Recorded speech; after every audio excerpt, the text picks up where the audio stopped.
Halo, selamat datang di video gua. Usually, before I go shaking my tits for the press, I like to go see how the professionals do it.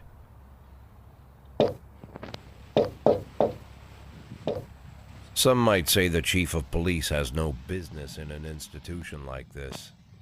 But in fact, it's the quietest and safest place in town. You won't run into any reporters, nobody gets into any fights, nobody drinks too much, nobody even raises their voice.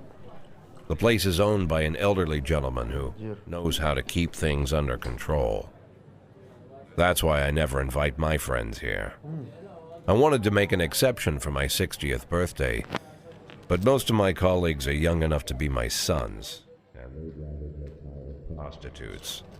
Why stare at some boobs when you can take the whole package for yourself? But there's none of that in our club. Even looking too long is considered indecent. You can get an occasional glimpse, like by accident. The rest of the time you just pretend that you're immersed in conversation, or just come by for a drink. Doesn't mean these gentlemen wouldn't want their bald heads smothered in tits. It's just that nobody says it out loud. My younger colleagues might call it hypocrisy, but I call it the good old-fashioned manners. Good manners and leave the rest unsaid. She agrees to unbutton her blouse, and we agree not to pay too much attention. The girls are on a quiet prowl, too. They're looking for a way out of their cramped rooms. Maybe make friends with some wealthy patron with a pacemaker and dentures. Everybody wants something. But we have to control ourselves, or we'll all turn into libertines and prostitutes. Hell, if there weren't any rules, I'd be belching and farting, jumping up on the table, arms held high, yelling, "Shake it, baby!"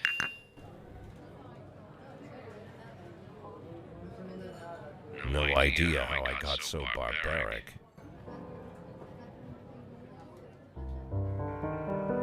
Oh my god, this is smartest piece one.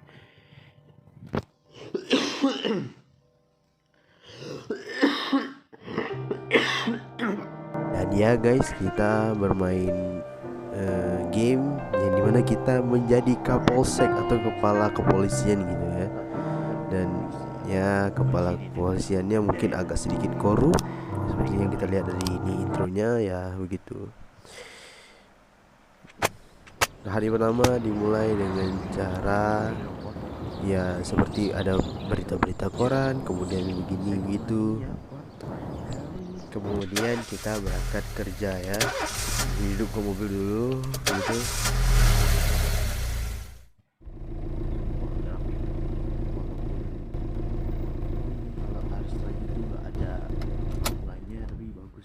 When I was a kid, my father sometimes told me at bedtime that if I closed my eyes and didn't open them for a long time, all the demons would blow away. Yesterday I turned 60, but I still take his advice. Not because I'm sentimental or want to keep the memory of my father alive. I just can't think of a better solution. To get away from all the demons that haunt Freeburg, I'd need to wear a blindfold 24/7. Plus, it's a good idea to act blind when talking to reporters. At least that's what my colleagues say. They're afraid of press conferences. But for me, it's more like a confessional. No matter what lies you tell, you're privately thinking the honest answers.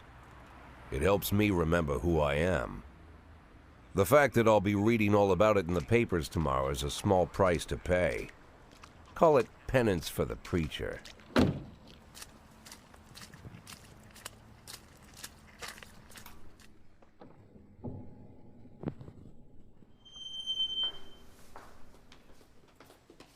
This is the first time I'm afraid of those answers my mind has given me.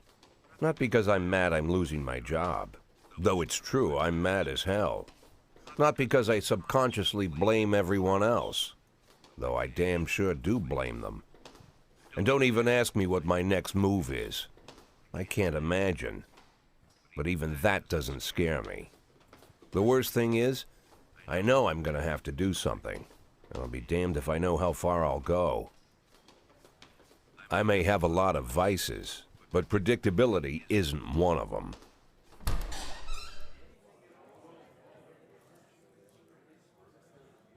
Jadi ini ceritanya kayak dia I learned a long dibilang time banget ago sih. how to drive away the swarming demons. But what do you do when they're trying to rip your soul from your skin? Shutting my eyes tight as I can. The best solution remains the same: play blind. I just hope the reporters think I was blinded by the camera flash.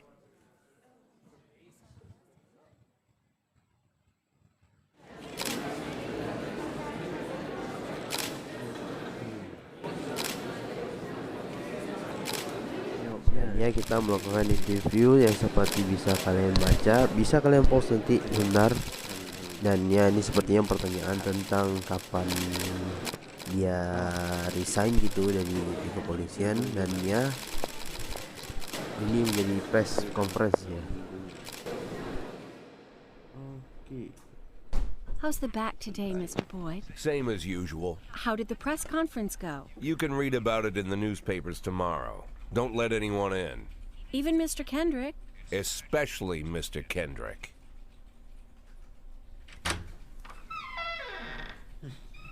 Jadi mungkin dia dituruni jabatan karena mungkin dia membuka skandal mayor, atau dia memang ada masalah dengan mayor gitu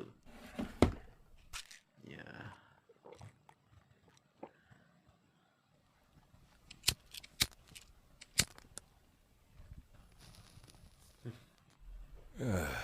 Habis minum obat ngerokok, parah kangen, nggak sehat sih. As soon as I heard the door creak, I knew what face I'd see. When I tell Emma not to let anyone in, there's only one man it could be. Rude, arrogant, no warning. That's Mayor Rogers in a nutshell. White summer shoes, white socks, white shorts, white polo shirt, and the white smile of a hungry shark. Mayor Rogers enters every room like he owns the place. Even the floorboards under his feet sound like they're creaking an apology. He never shied away from the odd corruption scheme. It's like the devil walks behind him. In the movies, the villains controlling the city play golf with the judges. Rogers plays tennis with them instead. That's about the only difference. Jack, I was hoping to catch you after the press conference. You ran away so quick. There's no smoking at City Hall. No reason for me to hang around. Well, this morning I signed a ban on smoking in all public buildings. Soon you won't be able to smoke here either. Soon enough, I won't be here at all. That's what I wanted to talk to you about. The people of this city like you, Jack. The police chief of all people. Don't betray that, Jack. Don't get wrapped up in any schemes. Sit nice and quiet for the next 180 days, and you'll be remembered as a hero. That's the only thing that you still have left. Be a hero. Then how am I supposed to scrape together a retirement fund?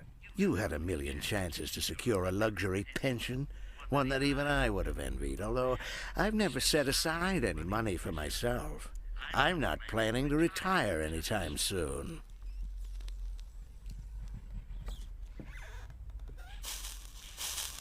"180 days of quiet, Jack. That's all I need. I don't have any problems with you, and you won't have any problems with me. I have a new assistant, Troy Starr. If you have something to tell me, call him. But try not to bother him. He's a busy man." I'll do my best. Quit smoking at the office. One of my friends will be using it soon.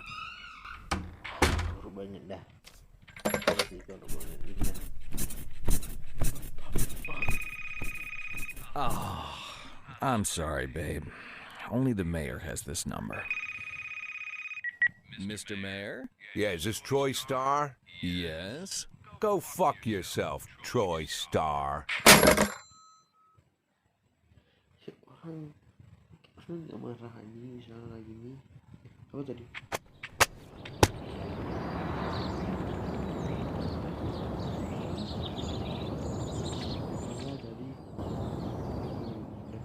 gaya 3 bulan habis kat semua. Kemudian ada lagi satu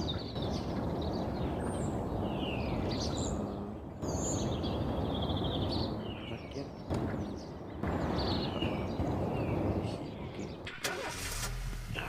Okey, lama sih. 2 hari lama kan. Cops don't use the police station cafeteria anymore. There's some kind of stigma against sitting shoulder to shoulder with your partners. Everybody just takes snacks from the machines or grabs a meal and hammers it down in the corner like a vulture on a corpse. The main thing? Don't look into anyone's eyes. Could be construed as an invitation to sit together.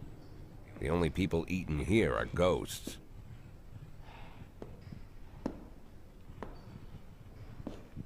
My deputy, Francis Kendrick, he recently became one of those ghosts. The subject of one of the most devastating corruption scandals in the history of Freeburg. No evidence to support the accusations, but everyone knows Kendrick's days are numbered. I need that file I asked for. Needs to be ready tonight. Francis didn't say anything, but I understood. Ghosts aren't supposed to talk. Besides, I got a feeling he was already Dia finished. mau ungkap korupsi tapi mungkin digagalin dia. Dan kemudian kita disuguhkan dengan tutorial ya, semacam tutorial nih, yang dimana kita akan diberikan. Jadi intinya tuh mereka ada strip, ada pangkatnya. Pangkatnya itu bisa meningkatkan mereka agar bisa lebih jago dan lebih profesional. Profesionalnya tuh yang ada berbentuk bintang. Jika 105 1500 itu sudah anggap standarnya lah. Dan selebihnya tuh ada energi, ada pangkat, kemudian bagaimana kejadiannya ya begitu jadinya.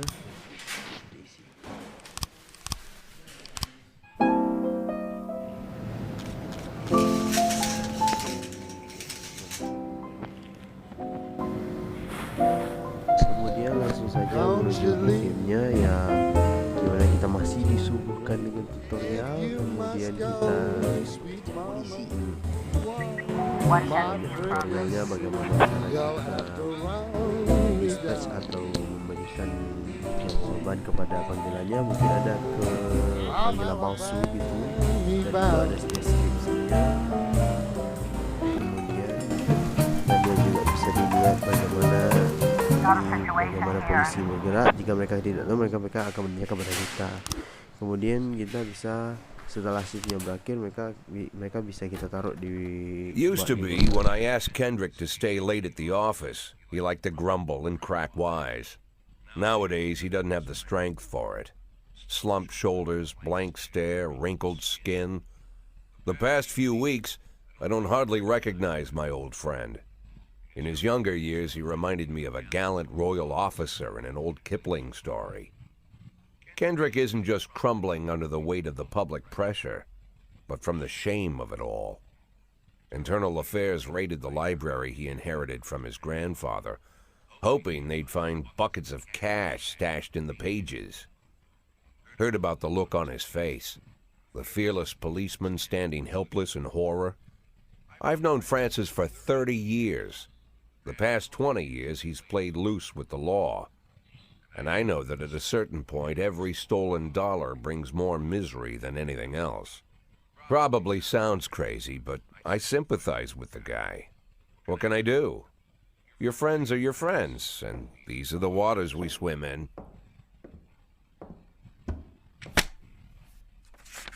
Called all of the people on that list today.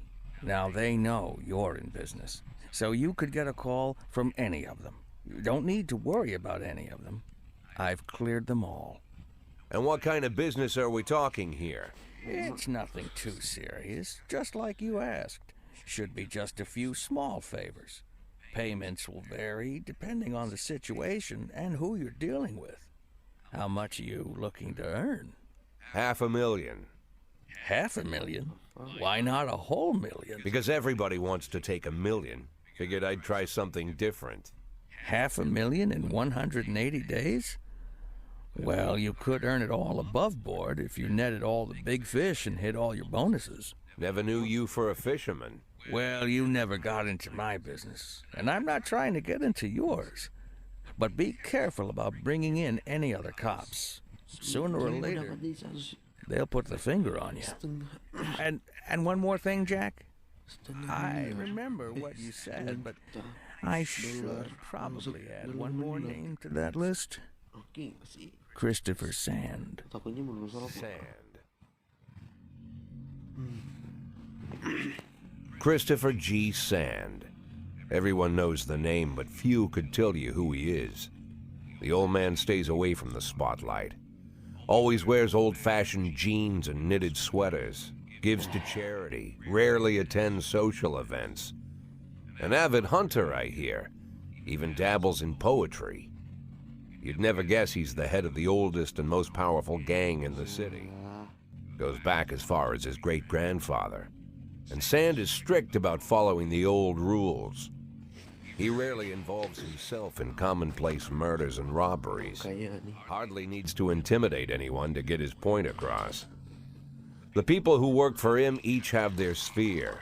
They provide protection where needed, even work with the authorities when they want to make a deal. Meanwhile, Sand pulls the strings without getting his hands dirty. People sometimes mistake his quiet approach. A couple years ago, an arms dealer decided to expand its business without asking permission, and his whole family paid the price. In 4 weeks, Sand killed 31 people. Old men, women, even a few teenagers. And Sand's people made sure every paper reported it.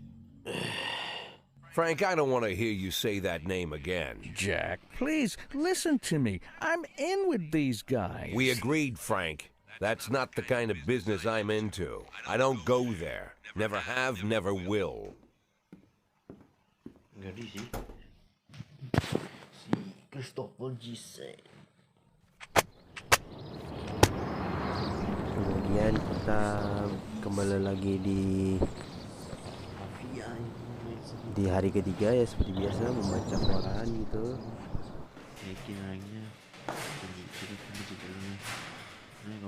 Dan ya, kita disediakan memilih lagu kita sendiri, yang dimana ini salah satu fitur yang cukup menarik karena aku kadang-kadang mungkin ada yang favorit ya kan. Favorit aku sih belum nih, udah aku udah di 2 episode dan di katalog dia favorit bagus. Dan ya, aku di sini kira melakukan kesalahan di mana aku menaruhkan officer yang paling tinggi ratingnya, dan kemudian dia nggak bekerja lagi sama aku. Jadi aku bingung nih bagaimana caraku.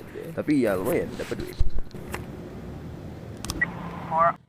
Ya, lagi kita melanjutkan ke hari keempat seperti biasa membaca koran gitu.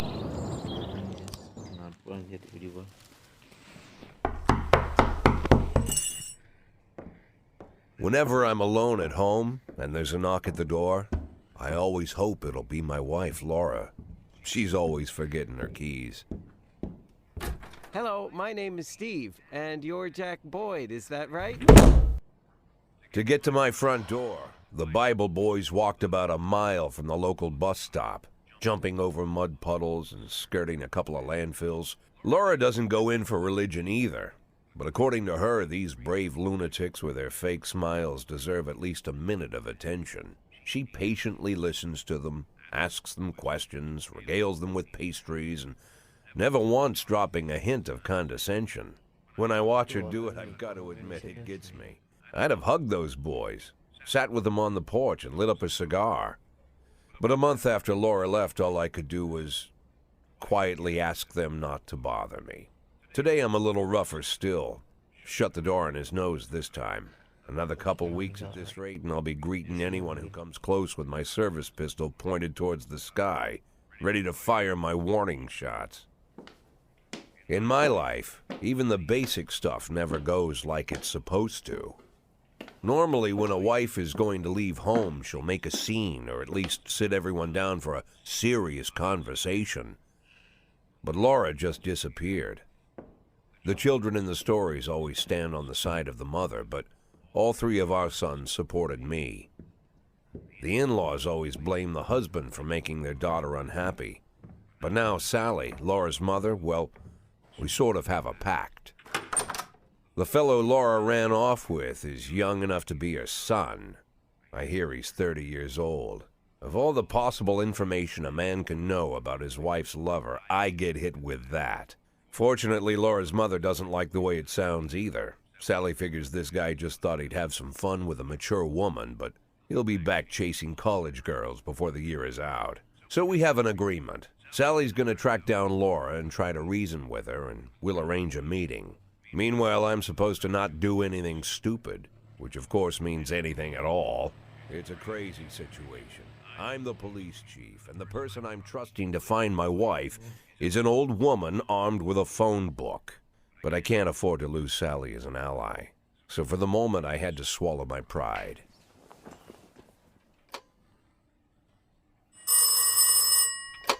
Hello. Mrs. Markham, this is Boyd. Oh, is there any news? That's what I wanted to ask you. Have you found anything? An address, phone number? Have you spoken to her? Don't worry, Jack. I've narrowed the range to 2 suspects, or whatever you like to say at your police building.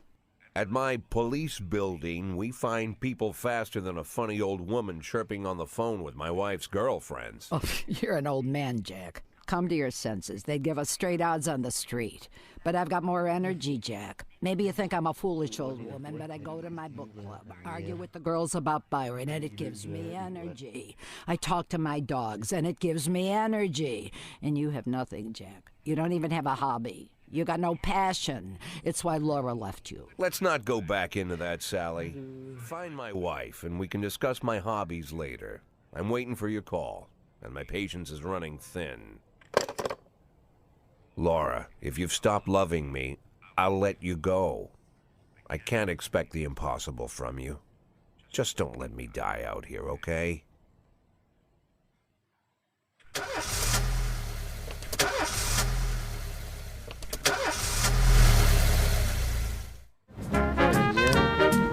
Di hari keempat ini kita diajarkan bagaimana cara menangani pekerjaan detektif yang seperti biasa kita taruhkan untuk mencari-cari detektifnya. Ya, aku ingat bahwa tempat ini ya ada events berjalan, yaitu rasis, yang dimana meminta semua orang hitam itu dikeluarkan dari pekerjaan polisi gitu. Dah ya, kamu bisa lihat sendiri itu banyak kali ya.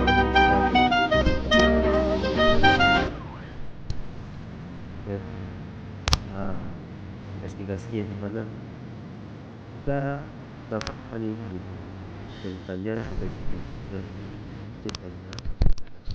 akan dikenal, yang dimana sebenarnya tuh ceritanya tuh seperti ada orang yang melihat orang mobil di lingkungan dan kemudian menembakkan orang yang lagi di berjalan ini gitu. Dan yang di berjalan ini kayak ada masalah, bukan? Karena yang dibaca cerita ini ada yang mau hampir nabrak orang, makanya langsung ketahuan siapa pelakunya gitu. Karena mereka berlari gitu. Dan ya, di hari kelima seperti biasa membaca koran gitu ya kan. Why would a man need a barn? To store all the stuff you can't bring home. About 30 years ago, back when I was young and interested in farming, I carried all kinds of junk home. After a day in the field, I'd come home with buckets, shovels, dirty boots and clothes, and instantly transform the living room. But even back then, there's something I always kept in the barn.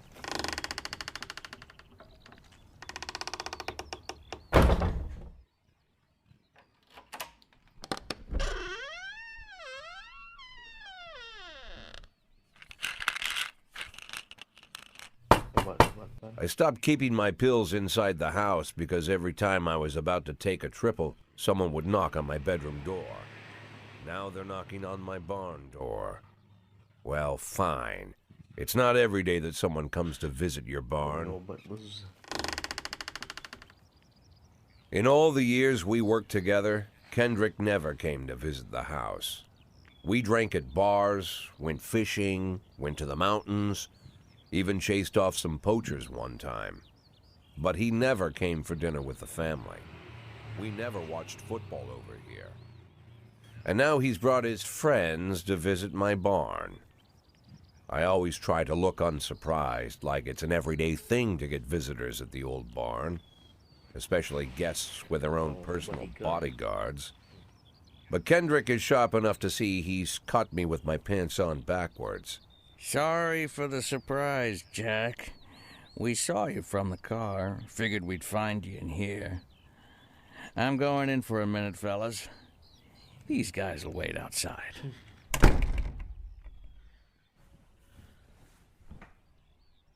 How long you been dating the lover boys? They're Sans people, Jack. Yeah. So now you're appearing in public with members of the Mafia? Jack, I'm leaving tonight. More like fleeing. Jenny and I are taking the girls and making a run for it. Probably won't be seeing each other again. I've got new documents, a new name, a new life, everything new. The papers say you're still working your last week for the department. I've got to get out today. I won't be getting another chance. Don't know if you noticed, but the whole city is against me. You told your Mafia friends about your plans. Jackie, if I don't fix everything with them in the next few hours, they're going to kill me. And not just me. My family, my relatives, God, Jack, I don't know who else. They found out that I was planning to run and they demanded that we close our contract today. Your contract, Frank? Really? Is that how you talk now? Maybe you should call in the lawyers to straighten all this out. Now is not the time, Jack, please.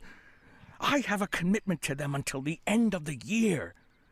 They need an inside line at police headquarters. I can't just give them back the money. That's not how the Mafia works. If I can't find someone I can trust tonight, I'm dead. You know me, Jack. I wouldn't ask you if I wasn't afraid they'd cut my daughters to pieces before sunrise. He's the damn fool who puts his daughters in the crosshairs in the first place. Anyone in my place would have dressed him down good. But I didn't want to pile it on. Fate's already got this guy's soul in the grinder.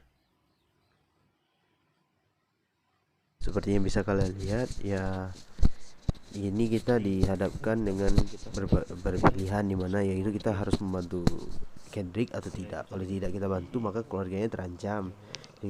Jika kita bantu pun kita nggak ada masalah juga karena istri dan anak kita nggak ada lagi sama kita gitu. Kalau kita bantu kita dengan mengikuti kata moral dan aku memilih bantu Kendrick karena kasihan keluarga itu lebih penting daripada lainnya gitu kan. I don't want to see or hear from you again. Time for you to go.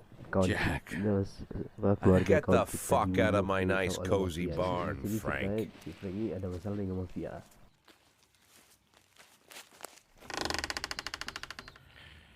At the time, I was trying not to think about what just happened. It was almost too much to take in. I'm probably the most popular police chief in the history of the city, and I have to admit, I've thought about that more than once, sometimes with a little pride even.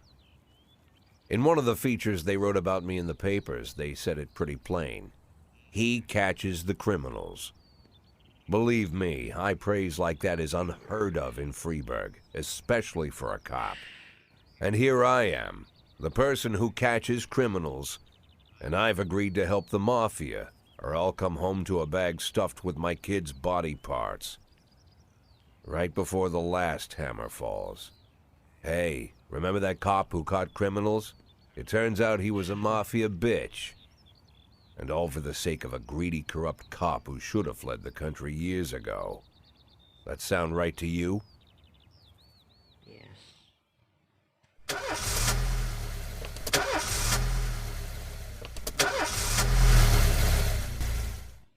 Is that right?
if you must go.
Mr. Boyd, there was a man here earlier. He left you this. A man? What man? Who let him on this floor? I don't know. I've never seen him before. I asked him his name, but he just ignored me. He was talking on a big telephone, you know, one of those portables. He gave me this envelope and left. Damn. Okay, let's see about this. Waduh, mafia sudah bergerak.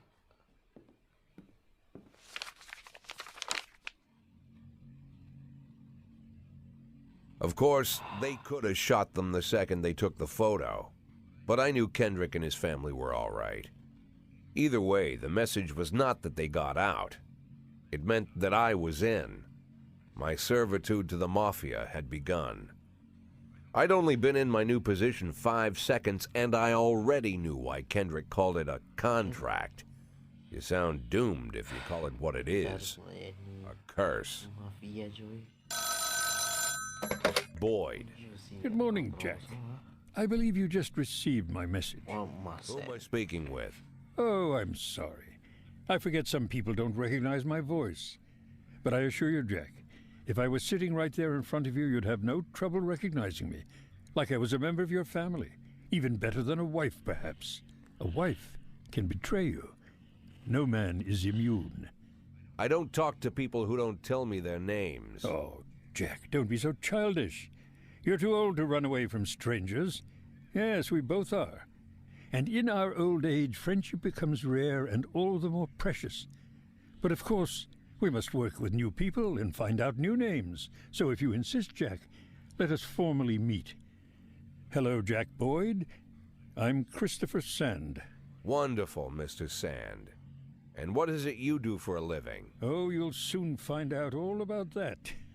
Well, you'll learn much more than a simple policeman could ever expect.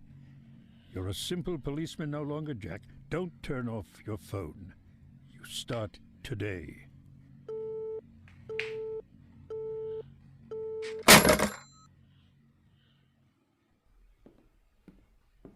Eight in 10. It's been my go-to principle since my first day on the job. I've got to let my colleagues hush up what they need to, 2 out of 10 times, so that they'll help me with the remaining 8. 80 out of 100, 800 out of 1,000. I'm proud of those statistics. It's not so bad for Freeburg, right? But now I just officially became a mafia whore. I'm supposed to be fearing for my life, for the lives of my wife and children. But the only thing I can think, what's going to happen to 8 and 10?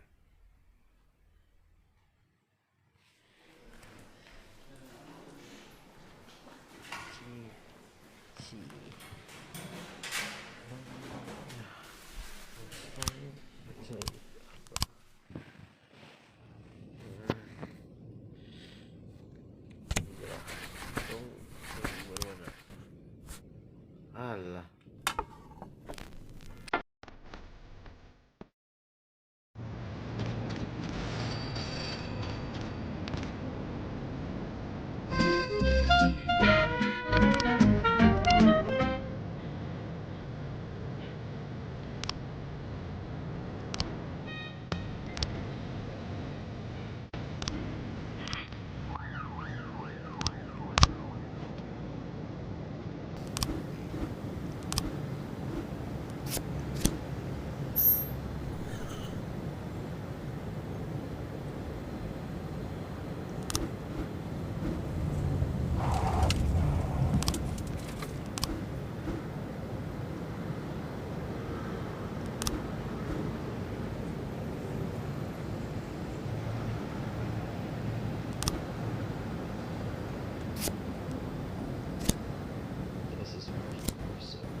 dia bisa ambil komen.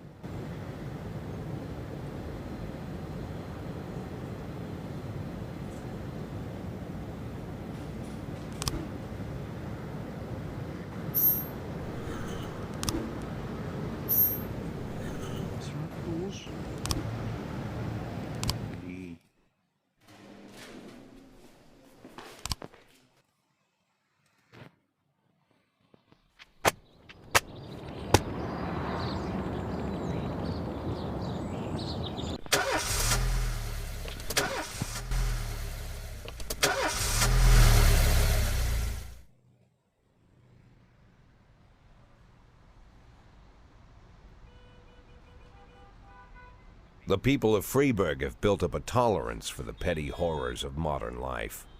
You'll never see crowds gathering around a beaten passerby. Folks rarely even slow to gawk at a car accident. And street theft doesn't turn heads anymore. Been a long time since people got worked up about stuff like that. So when I ran into a troubled crowd on the way to work, I knew there was something serious going on. Something bad enough to knock these people out of their daily rhythm.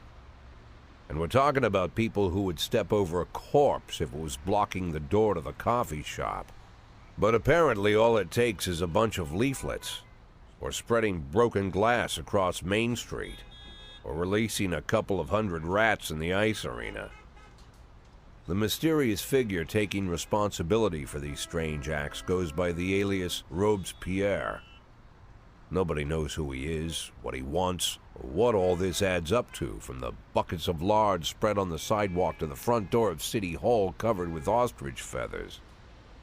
But this strange cross between childhood pranks and cheap theatrics has got the people all worked up. Everyone understands when some Freeburg crook satisfies the basic human need to rob and kill. But when someone steals a lion from the local zoo and locks him in a cell below the courthouse, the people start asking questions. Myself, I kinda like this Robespierre. It's not just the pranks he's pulling or his green bull's head emblem. I just like his funny nickname. Robespierre? Really? Who does that make me? The Marquis de Lantenac? I don't think so. In the old books about revolutions, I fancy myself the old gunner who goes off to war with a bag of damp powder, or maybe the innkeeper who tops up the beer kegs with mop water.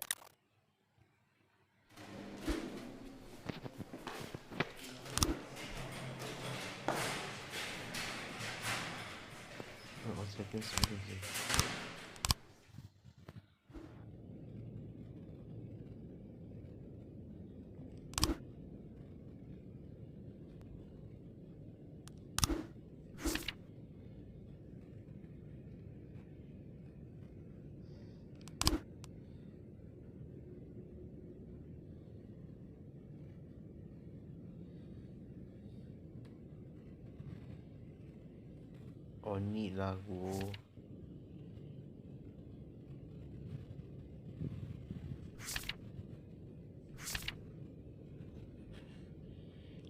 Aku belum dengannya. Oh, sini.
911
complete.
Ini aja kita hentikan dulu nanti kalau